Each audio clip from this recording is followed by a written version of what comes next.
Last class में हम लोगों ने डिस्कस किया हुआ था कि हम लोगों को जो सिग्मा सीबीसी होता है या सिग्मा सीसी होता है किस पे डिपेंडेंट होता है। तो हम लोगों ने ये देखा कि जो हमारा सिग्मा सीबीसी है या सिग्मा सीसी है ये ग्रेड ऑफ कंक्रीट पे डिपेंडेंट है। ये ग्रेड ऑफ कंक्रीट हमारी जैसी जैसी चेंज हो रही है वहीं पे हमारी सिग्मा सीबीसी और सिग्मा सीसी की वैल्यू चेंज हो रही है। यहाँ पे हमारा सिग्मा सीबीसी क्या था, सिग्मा सीसी क्या था, ये भी मैंने लास्ट क्लास में आप लोगों को बताया हुआ था।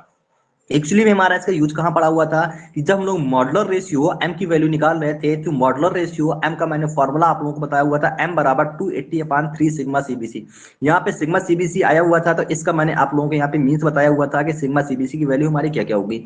वहीं पे दूसरा मॉडुलर रेशियो का मैंने एक और फॉर्मूला आप लोगों को बताया हुआ था, एम बराबर ई एस अपान ई सी। और ई एस और ई सी इनको भी मैंने अलग अलग डिफाइन किया हुआ था कि हमारा ई एस क्या होता है और ई सी क्या होता है। ठीक, तो ये सब टॉपिक लास्ट क्लास में हम लोगों ने पढ़ चुके हुए थे, पर फिर भी जिसने अभी तक वो टॉपिक ना पढ़ा हो और उसकी वीडियो ना देखे हो तो मेरे यूट्यूब पे वहां पे अपलोड है, तो इनसे रिलेटेड वीडियो जाके वहां पे देख लें। ओके, तो अब हम लोग स्टार्ट करते हैं या अब हम लोग देखते हैं कि जिस प्रकार से कंक्रीट की बेंडिंग में स्ट्रेस थी, कंक्रीट की बेंडिंग में स्ट्रेस थी और डायरेक्ट कंप्रेशन में स्ट्रेस थी, क्या स्टील की भी ऐसे स्ट्रेस होती है? तो जी हाँ, बट बट प्रॉब्लम यहाँ पे ये होती है कि कंक्रीट हमारा कंप्रेशन में स्ट्रांग था और स्टील हमारी टेंशन में स्ट्रांग है। तो यहाँ पे जो स्ट्रेस होगी वो किस में होगी? कंप्रेशन में ना होकर के टेंशन में स्ट्रेस होगी।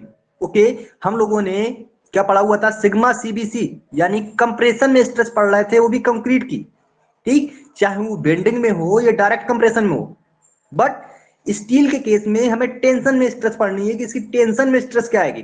तो देखते हैं यहाँ पे एक टेबल बना लीजिएगा आप लोग इसकी, इसकी यहाँ पे कि किस प्रकार से हम लोग इसको यहाँ पे डिनोट करेंगे या इसकी टेबल किस प्रकार से बनेगी। तो यहाँ पे मैं आप लोगों के सामने एक टेबल बनवा रहा हूँ। ठीक, हेडिंग डाल लीजिए permissible stress in steel reinforcement. Heading डाल लीजिए permissible stress in steel reinforcement.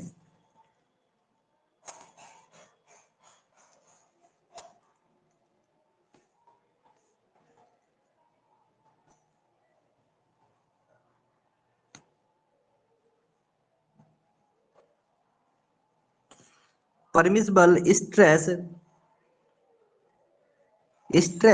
In steel reinforcement. Okay, कोई भी हमारा स्टील रेनफोर्समेंट है उसमें परमिसिबल स्ट्रेस कितनी कितनी आएगी। तो उस परमिसिबल स्ट्रेस के लिए मैं यहाँ पे एक टेबल बनवा रहा हूँ। बेटा वॉइस मेरे यहाँ से क्लियर है? आप एक बार चेक कर लीजिए, हो सकता है आप ही के यहाँ प्रॉब्लम हो। क्या सभी के पास वॉइस की प्रॉब्लम आ रही है या पर्टिकुलर किसी एक के पास है? वॉइस आ रही है ना मेरे क्लियर? ओके, तो हमारे यहाँ पे हेडिंग क्या है? Permissible stress in steel reinforcement. तो अब यहाँ पे एक टेबल बना लीजिए, वो टेबल कुछ इस प्रकार से है।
ये टेल बना लीजिए सभी लोग। अब इसमें लिखें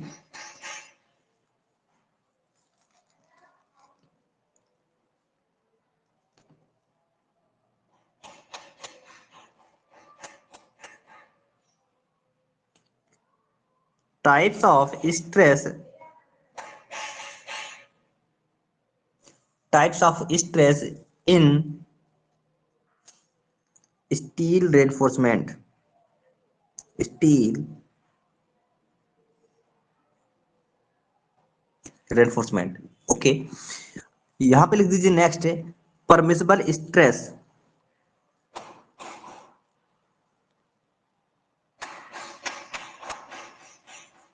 परमिसिबल जिसको इसकी हिंदी लिखनी हो तो हिंदी लिख ले, परमिसिबल मीन्स होता है अनुमत या अनुमेय, परमिसिबल स्ट्रेस। ओके, यूनिट होगी न्यूटन पर एमएम स्क्वायर, यूनिट होगी न्यूटन पर एमएम स्क्वायर।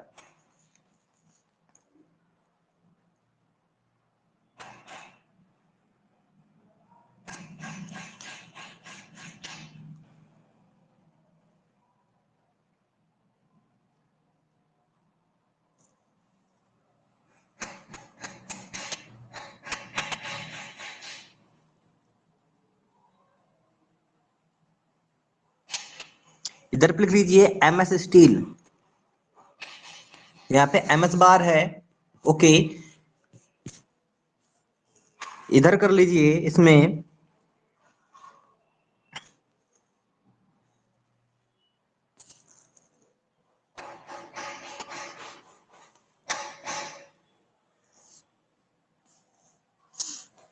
यहाँ पे नेक्स्ट लिख लीजिए H Y S D bar, ठीक, वो भी किसके according, according to I S 1786, ठीक, 1786, वो भी किस ग्रेड के लिए, तो यहाँ पे ग्रेड भी मेंशन कर लीजिएगा ब्रैकेट में, FE415, FE415, FE415 के लिए यहाँ पे मैं आप लोगों के सामने स्टेटस लिखवाऊंगा। ओके, इधर पे ग्रेड मेंशन कर लीजिए जो एमएस बार में है, तो एमएस बार पे यहाँ पे ग्रेड हमारा होगा ग्रेड फर्स्ट, ग्रेड फर्स्ट। और इस वाले कॉलम पे यहाँ पे लिख लीजिए medium, medium tensile steel, medium tensile steel.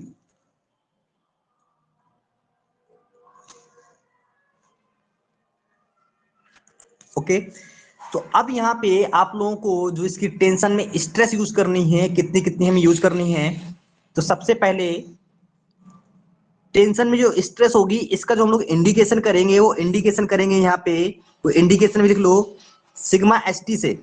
किससे करेंगे, सिग्मा एस टी, ध्यान देना, सिग्मा एस टी, ठीक, किससे इंडिकेशन करेंगे, सिग्मा एस टी से इंडिकेशन करेंगे।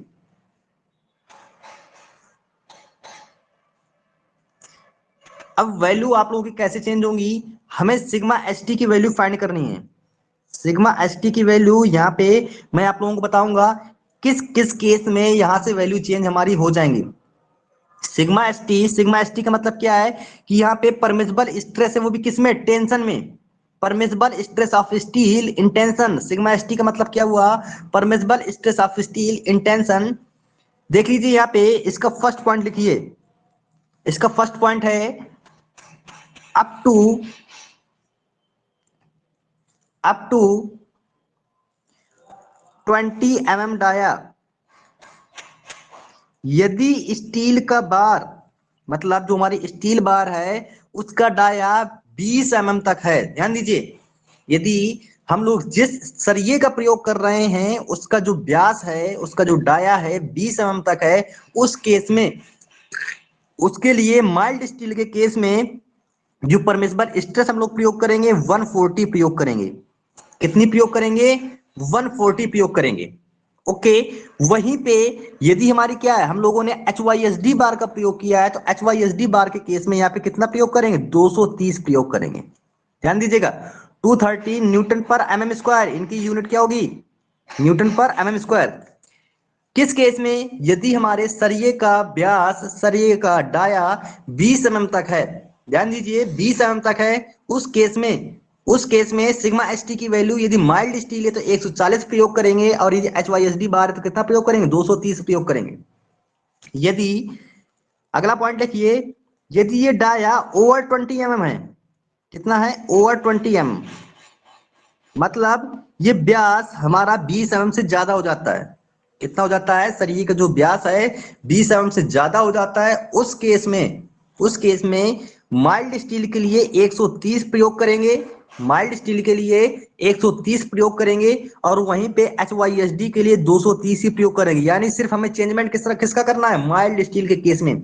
और यहाँ पे जो मीडियम टेंसाइल स्टील है, इस केस में यहाँ पे वैल्यू हम लोग 190 ही प्रयोग करेंगे, दोनों के केस में हम लोग कितनी प्रयोग करेंगे, यहाँ पे 190 ही प्रयोग करेंगे। तो ध्यान दीजिए कि जब हम लोग क्या कर रहे हैं, स्टील की टेंसाइल स्ट्रेस निकाल रहे हो, टेंसाइल स्ट्रेस, तो टेंसाइल स्ट्रेस निकालने के लिए जब डाया हमारा कितना था, हमें क्या फाइंड करना है, टेंसाइल स्ट्रेस फाइंड करना है।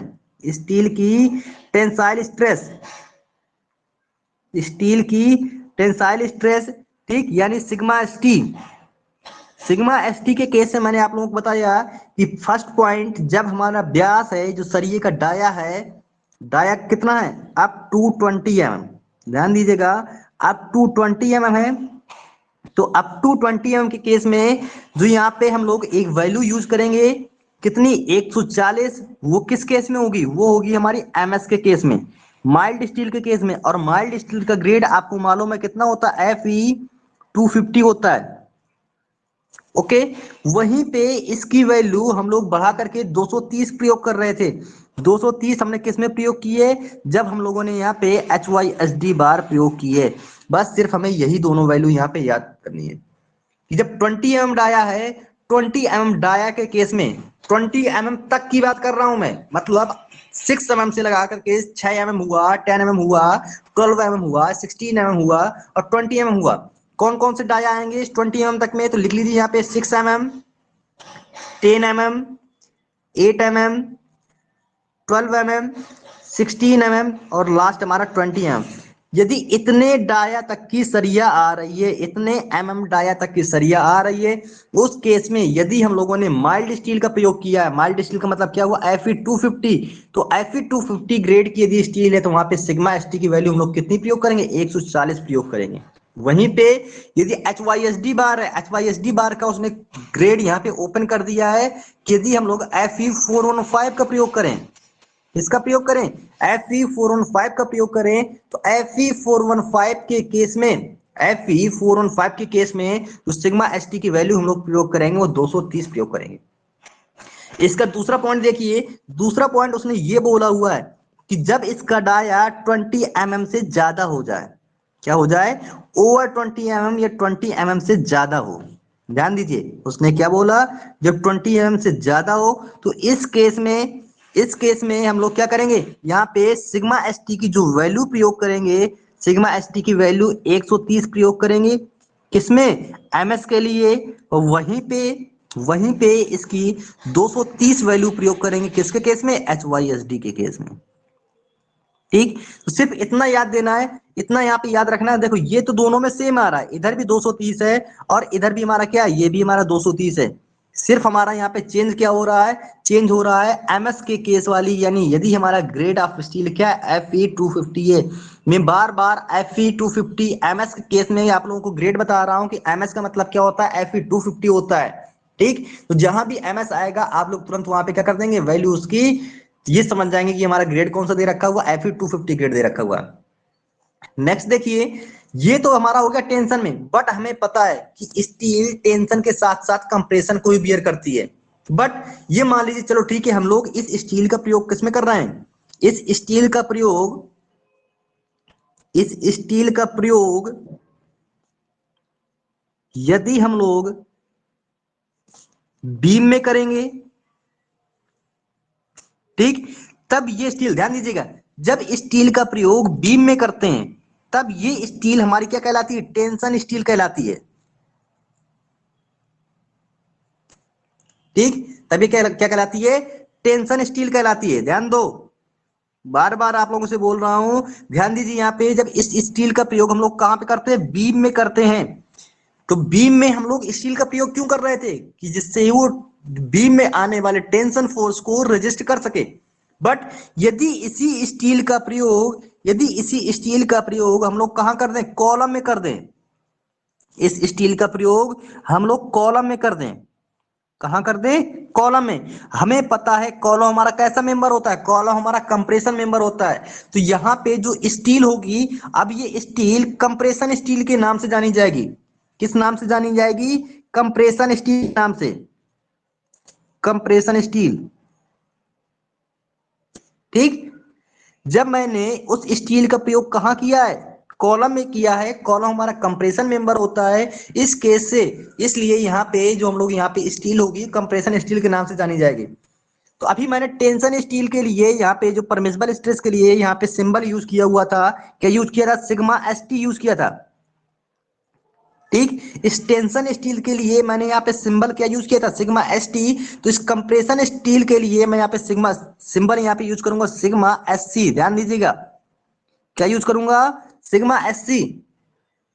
सिग्मा एस सी का मतलब क्या है कि stress of steel in compression. Steel की स्ट्रेस है बट कहां पे, कंप्रेशन मेंबर में है या कंप्रेशन के केस में है। ध्यान दीजिएगा, सिग्मा एस टी और सिग्मा एस सी का मीन्स कि permissible stress of steel in tension sigma S T. ये लिखना चाहो तो यहाँ पे लिख लो कि sigma S T equal to हमारा क्या होगा, permissible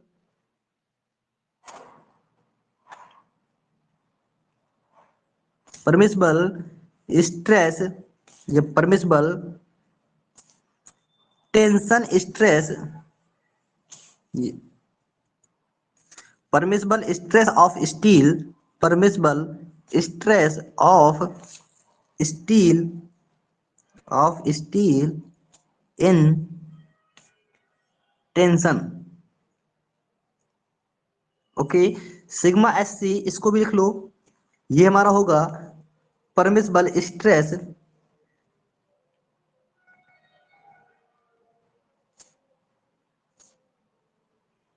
permissible stress of steel steel in compression. ठीक, मैं बार बार आप लोगों को एडवाइस इंग्लिश की इसीलिए देता हूं कि इंग्लिश में हमारे जो इसके नोटेशंस होते हैं बिल्कुल सेम जो वहां पे लिखा हुआ है वही उसका नोटेशंस होता है। ठीक, तो यदि हमारा सिग्मा एससी वाला केस है तो सिग्मा एससी के केस में हम लोग कितनी कितनी वैल्यू प्रयोग करेंगे, तो देख लो, हमें सिग्मा एससी की वैल्यू निकालनी है। तो सिग्मा एससी की वैल्यू एमएस के केस में कितनी प्रयोग करेंगे, तो एमएस के केस में 130 प्रयोग करेंगे।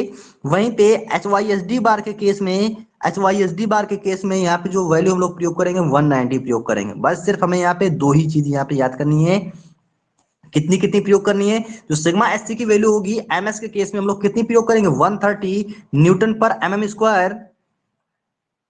वहीं पे एचवाईएसडी बार के केस में यहाँ पे जो वैल्यू हम लोग प्रयोग करेंगे 190 न्यूटन पर एमएम स्क्वायर प्रयोग करेंगे। ओके, तो ये था हम लोगों का परमिसिबल स्ट्रेस इन स्टील। ठीक, परमिसिबल स्ट्रेस इन स्टील वो भी किसके अकॉर्डिंग, अकॉर्डिंग टू IS 456। ठीक, तो मैंने यहाँ पे सिग्मा एस सी और सिग्मा एस टी का वैल्यू यहाँ पे आप लोगों को बता दिए, क्यों, क्योंकि इनका आगे हमें यूज करना होगा। ओके, अब नेक्स्ट हेडिंग डाल लीजिए यहाँ पे, जो सबसे इंपॉर्टेंट है आप लोगों के लिए वो है analysis of singly reinforced beam. Heading डालिए, अब हम लोग क्या करना है, एनालिसिस करना है सिंगली रेनफोर्स्ड बीम का। हेडिंग डालिए, एनालिसिस ऑफ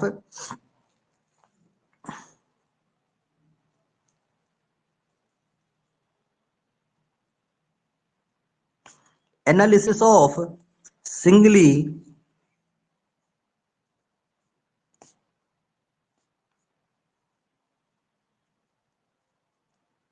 रेनफोर्स्ड बीम। ठीक, जो हमारी सिंगली रेनफोर्स्ड बीम है इसका हमें क्या करना है, एनालिसिस करना है। ओके, तो मैं कुछ यहाँ पे सेक्शन बनाऊंगा कि जिनकी हेल्प से हमें बहुत आसानी से समझ में आ जाएगा कि हम लोग सर इनका एनालिसिस कैसे करेंगे। तो मैं यहाँ पे सबसे पहले आप लोगों को कुछ टर्म यहाँ पे बताऊंगा कि मैं यहाँ में इसमें जो भी बीम लूंगा, बीम सेक्शन, ठीक, वो रेक्टेंगुलर बीम कंसीडर करूंगा। क्या करूंगा, रेक्टेंगुलर बीम लूंगा, रेक्टेंगुलर बीम सेक्शन लूंगा। ओके, दूसरा पॉइंट यहां पे लिख लो, सिंपली सपोर्टेड बीम लूंगा।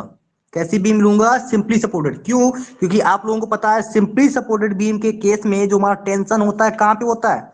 टेंशन हमारा कहां पे होगा? टेंशन हमारा कहां होगा? बॉटम फाइबर में।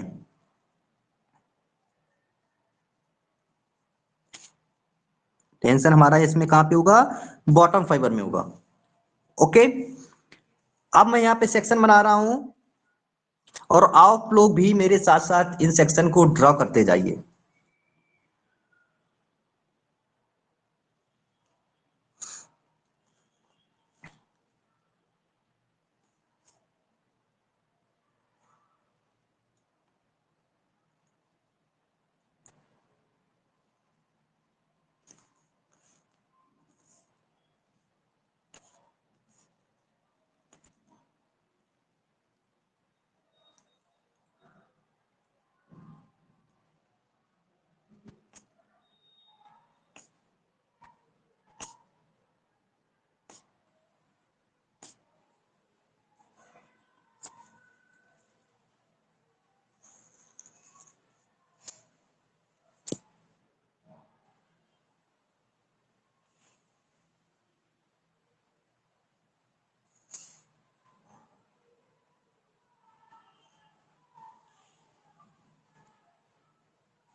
ओके, तो उम्मीद करता हूं कि आप लोगों ने भी मेरे साथ साथ यहाँ पे ये डायग्राम बना लिए होंगे।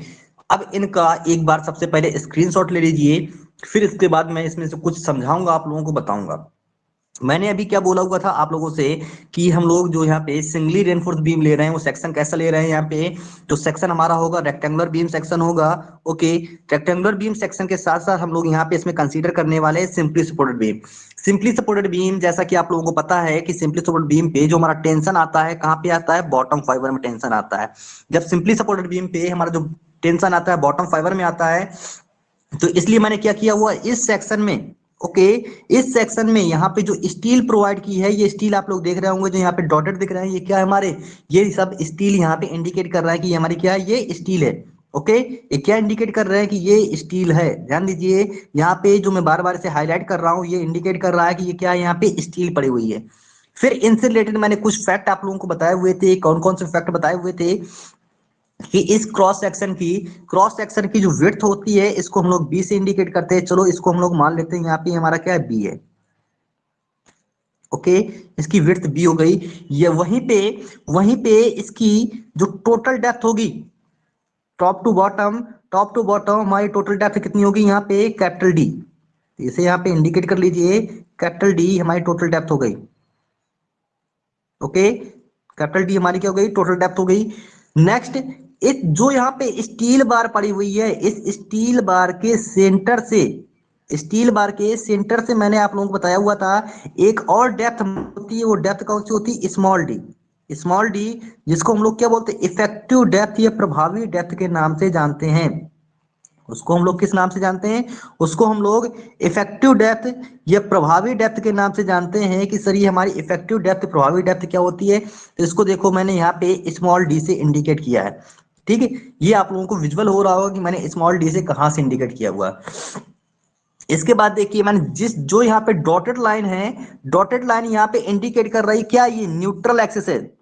ध्यान दीजिए, डॉटेड लाइन यहाँ पे इंडिकेट कर रही है न्यूट्रल एक्सिस है। क्या है ये, न्यूट्रल एक्सिस है।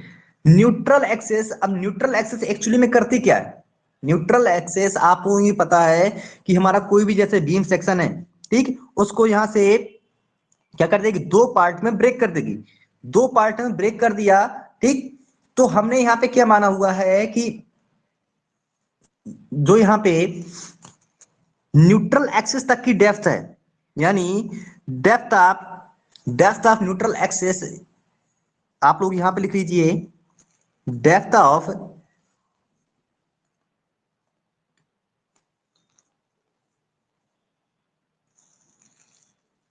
लिखिए depth of critical critical neutral neutral axis means क्रांतिक उदासीन अक्ष की गहराई, ठीक, इसको हम लोग यहां से एक्स सी से डिनोट कर रहे हैं। ध्यान दीजिएगा, एक्स सी से। ओके, तो एक्स सी बराबर यहाँ पे के डी मान रहा हूं मैं। ध्यान दीजिएगा, एक्स सी बराबर के डी मान रहा हूं। के हमारा क्या है यहाँ पे, के यहाँ पे देख लो, के है यहाँ पे डेप्थ फैक्टर, लिख लो। के क्या है, के है डेप्थ फैक्टर, डेप्थ फैक्टर। और वहीं पे जो डी है, डी क्या है, डी है इफेक्टिव डेप्थ, डी है इफेक्टिव डेप्थ। ओके, एक्स सी को मैंने किससे मान लिया, के डी से मान लिया, एक्स सी बराबर के डी। के हमारा यहाँ पे क्या है, डेप्थ फैक्टर है, और इसके बाद डी क्या है, इफेक्टिव डेप्थ। अब इसको मैं इस डायग्राम में यहाँ पे इंडिकेट कर रहा हूं। तो यहाँ पे मैंने इसको माना हुआ है एक्स सी, ठीक, कहां तक, न्यूट्रल एक्सिस तक। ओके, ये मैंने न्यूट्रल एक्सिस तक इसको मान लिया हुआ है, यहाँ पे क्या माना हुआ है, एक्सी माना हुआ है। और इस एक्सी के बराबर मैंने क्या बताया हुआ था आप लोगों को, एक्सी के बराबर केडी माना हुआ है। जब ये एक्सी आ गया तो इतना कितना बचेगा, यानी ये पोर्शन कितना बच जाएगा बताइए, ये वाला पोर्शन कितना बचेगा, ये पोर्शन कितना बच जाएगा। ठीक, तो देखिए ओवरऑल हमें पता है कि ओवरऑल ये कितना हो रहा है, ओवरऑल हमारा दे रखा हुआ टॉप टू बॉटम यानी स्मॉल डी दे रखा हुआ है। जहां हमारी स्टील पड़ी हुई है, स्टील के सेंटर तक की टोटल गहराई हमें स्मॉल डी मालूम है। अब स्मॉल डी में से कितना लेस कर दोगे, स्मॉल डी में यहाँ पे एक्सी लेस कर दो, यानी ये वाली डेप्थ हमें कितनी मिल जाएगी, डी माइनस एक्सी। ओके, क्या मिल जाएगी यहाँ पे, D/2 नहीं होगा बेटा, डी माइनस, हम लोग ओवर से पूरे से कंसीडर करेंगे, पूरे से कैलकुलेशन करेंगे तो D-XC हमारा यहाँ पे आ जाएगा। हमें सिर्फ निकालनी है जो सरिया पड़ी हुई है, इस सरिया के सेंटर तक, सरिया के सेंटर तक निकालनी है। तो यहाँ पे हमारी डेप्थ कितनी आ जाएगी, डी यहाँ पे क्या है, इफेक्टिव डेप्थ, ये प्रभावी डेप्थ है। ओके, डी हमारी क्या है, इफेक्टिव डेप्थ, ये प्रभावी डेप्थ है। इसके बाद देखिए यहाँ पे एक्चुअली में क्या है कि इस पोर्शन में, इस बॉटम पोर्शन में यहाँ पे स्टील पड़ी हुई है, तो इसके इक्विवेलेंट हम लोगों ने यहाँ पे एक सेक्शन यहाँ पे मान लिया है। और इस सेक्शन की जो वैल्यू होगी वो वैल्यू क्या होगी हमारी यहाँ पे MAST होगी। इस सेक्शन की जो यहाँ पे वैल्यू होगी वो वैल्यू कितनी होगी, यहाँ पे जो स्टील पड़ी हुई है उसके इफेक्टिव या उसके इक्विवेलेंट जो यहाँ पे सेक्शन हमने माना हुआ है उसकी वैल्यू कितनी हो जाएगी, MAST हो जाएगी।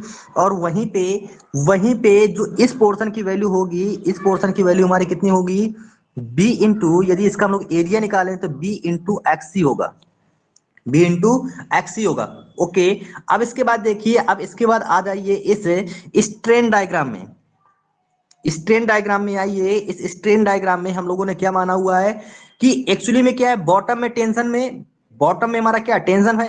ठीक, जब बॉटम में टेंशन है तो टेंशन के लिए हम लोगों ने क्या किया, वहां पे स्टील प्रयोग किए। तो स्टील के लिए यहाँ पे जो हम लोगों ने स्ट्रेन यूज किया है वो किससे इंडिकेट किया है, एप्सिलॉन एस से। देखो यहाँ पे स्ट्रेन डायग्राम, मैं यहाँ पे स्ट्रेन डायग्राम मैंने बनाया हुआ है। तो स्ट्रेन के लिए, स्ट्रेन जो स्टील के लिए स्ट्रेन होगा उसको मैंने एप्सिलॉन एस से या एप्सिलॉन एस से इंडिकेट किया हुआ है। ओके, इसके बाद में वहीं पे कंक्रीट पे जो स्ट्रेन होगी उसको मैंने यहाँ पे एप्सिलॉन सी से इंडिकेट किया है। ओके, सिर्फ यहाँ पे क्या इंडिकेट कर रहा है, ये इसको इंडिकेट कर रहा है स्ट्रेन को, ये इंडिकेट कर रहा है स्ट्रेन को एप्सिलॉन एस और एप्सिलॉन सी से। अब नेक्स्ट आगे आइए स्ट्रेस डायग्राम पे। ठीक, हम लोग जब किसी भी कंक्रीट सेक्शन का स्ट्रेस डायग्राम बनाते हैं तो स्ट्रेस डायग्राम के सेक्शन पे, अब देखिए यहाँ पे जो हमारी स्ट्रेस डायग्राम है तो नीचे क्या है, बॉटम फाइबर में टेंशन पड़ी, स्टील पड़ी हुई है। जब बॉटम फाइबर में स्टील पड़ी हुई है तो उस स्टील की वजह से यहाँ पे स्ट्रेस डायग्राम की जो इसकी वैल्यू होगी सिग्मा ST/M। और ये सिग्मा ST क्या है, permissible stress of steel in tension. Sigma ST हमारा यहाँ पे क्या है, permissible stress of steel in tension. ठीक, वही इसको मैंने यहाँ पे टी इंडिकेट किया है। टी का मतलब क्या है यहाँ पे कि इस सेक्शन से यानी इस पोर्शन से क्या करेगा, टेंशन को रजिस्ट करेगा। ध्यान दीजिए, यहाँ पे मैंने टी इंडिकेट किया है। टी का मीन्स यहाँ पे क्या है, टेंशन। यहाँ पे जो मैंने टी लिखा हुआ है टी का मीन्स है टेंशन। ओके, वहीं पे ऊपर मैंने सी इंडिकेट किया है। सी का मीन्स क्या है, कंप्रेशन। सी का मीन्स क्या हो गया यहाँ पे, कंप्रेशन। ठीक, देखिए यहाँ पे कि इस डायग्राम पे मैंने यहाँ पे सी यूज किया है, साथ में टी यूज किया, ये टी हो गया। टी का मीन्स क्या हो गया, यहाँ पे टेंशन हो गया। ये सी का मीन्स क्या हो, कंप्रेशन। अब हमें पता है न्यूट्रल एक्सेस से जो नीचे वाला पोर्शन है, न्यूट्रल हम लोग क्या मानते हैं कि न्यूट्रल एक्सेस से जो नीचे वाला पोर्शन होता है, मतलब इस न्यूट्रल एक्सेस के जो नीचे वाला पोर्शन है, इस नीचे वाले पोर्शन को हम लोग क्या मान लेते हैं कि जो भी टोटल फोर्स होगा वो टोटल फोर्स हमारी क्या करेगी, स्टील रजिस्ट करेगी। नीचे वाले टोटल फोर्स को हमारी क्या रजिस्ट करेगी, स्टील रजिस्ट कर लेगी। तो ऊपर वाले पोर्शन में क्या है, ऊपर वाले पोर्शन पे यहाँ पे कंक्रीट फिल है। ध्यान दीजिएगा, इस वाले पोर्शन की हम लोग सिर्फ कंक्रीट को कंसीडर करेंगे। हम लोग सिर्फ यहाँ पे ऊपर वाले पोर्शन की ही कंक्रीट का कंसीडर करेंगे। अब हम लोग ये जानते हैं कि कंक्रीट कंप्रेशन में क्या होती है, ज्यादा बेटर होती है। कंक्रीट कंप्रेशन को, या कुल हमारी क्या होती है, खुद एक कंप्रेशन मेंबर है। जब कंक्रीट हमारी खुद एक कंप्रेशन मेंबर है, तो अब यहाँ पे यदि ट्रायंगल बना हुआ है, ध्यान दीजिए, यहाँ पे यदि हमारा ये ट्रायंगल बना हुआ है, ठीक, तो ट्रायंगल के केस में ट्रायंगल कुछ हमारा इस प्रकार से आ रहा है, ठीक। यहां पे यदि हमें इसका क्या निकालना, सेंटर ऑफ ग्रेविटी निकालना हो, हमें इस सेक्शन का सेंटर ऑफ ग्रेविटी निकालना हो, तो इसकी सेंटर ऑफ ग्रेविटी की वैल्यू क्या आएगी, इसके सेंटर ऑफ ग्रेविटी की वैल्यू क्या आएगी, तो हमें पता है कि इसका जो सीजी होता है, सीजी कहां पे लाई करता है, सीजी हमारा यहां से, यानी ऊपर से 1/3 पे लाई करेगा। कहां पे लाई करेगा, ऊपर से 1/3। ओके, कहां पे लाई करेगा, इस पोर्शन पे लाई करेगा।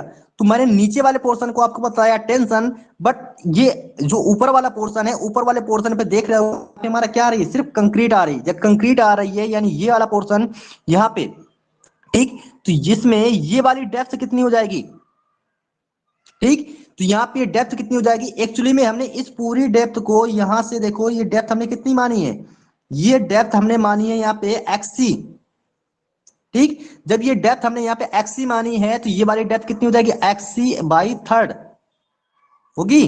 तब ये डेप्थ हमारी कितनी हो जाएगी, XC/3 हो जाएगी।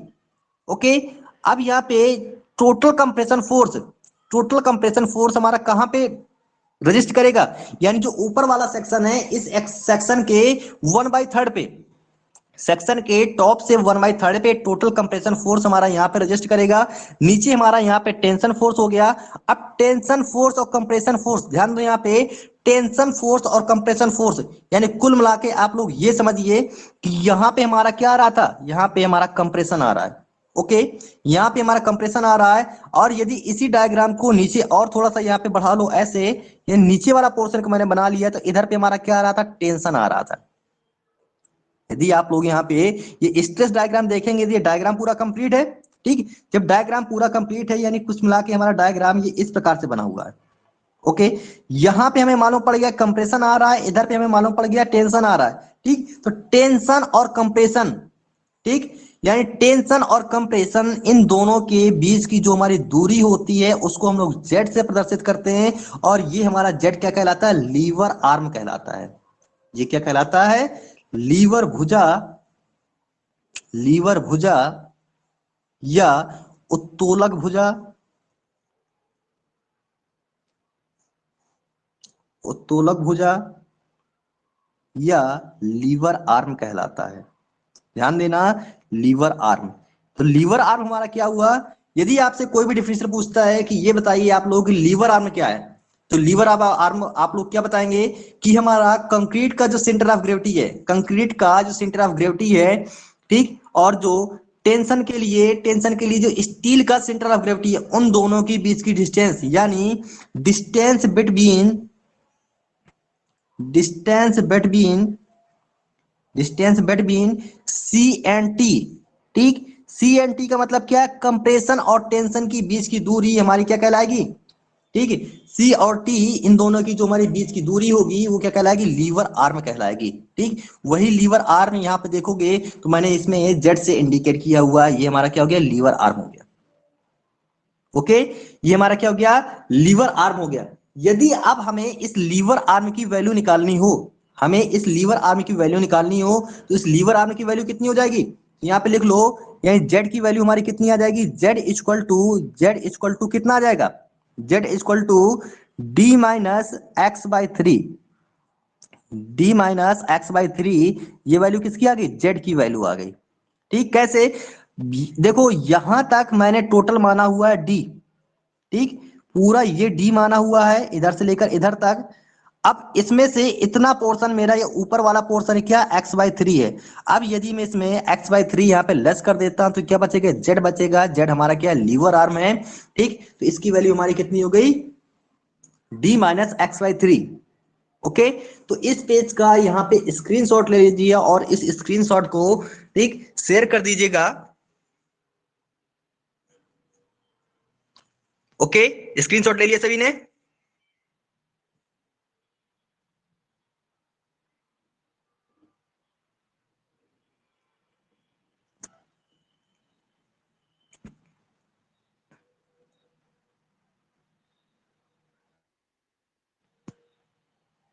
तो उम्मीद करता हूं ये आप सभी लोगों को समझ में आ गया होगा कि हम लोग इसका सिंगली रेनफोर्स बीम का एनालिसिस कैसे करेंगे। ठीक है, इसके लिए मैंने आप लोगों को बीम सेक्शन बताया, इसका स्ट्रेस डायग्राम बताया, इसका स्ट्रेन डायग्राम भी बना के बताया कि यहाँ पे स्ट्रेस क्या होता है, स्ट्रेन क्या होता है। यहाँ पे हम लोगों ने लीवर आर्म के बारे में डिस्कशन कर लिया। ठीक है, बाकी जो हमारे नेक्स्ट टॉपिक बचते हैं उनके बारे में हम लोग डिस्कशन करेंगे अपने लेक्चर नेक्स्ट लेक्चर में। Okay, thank you.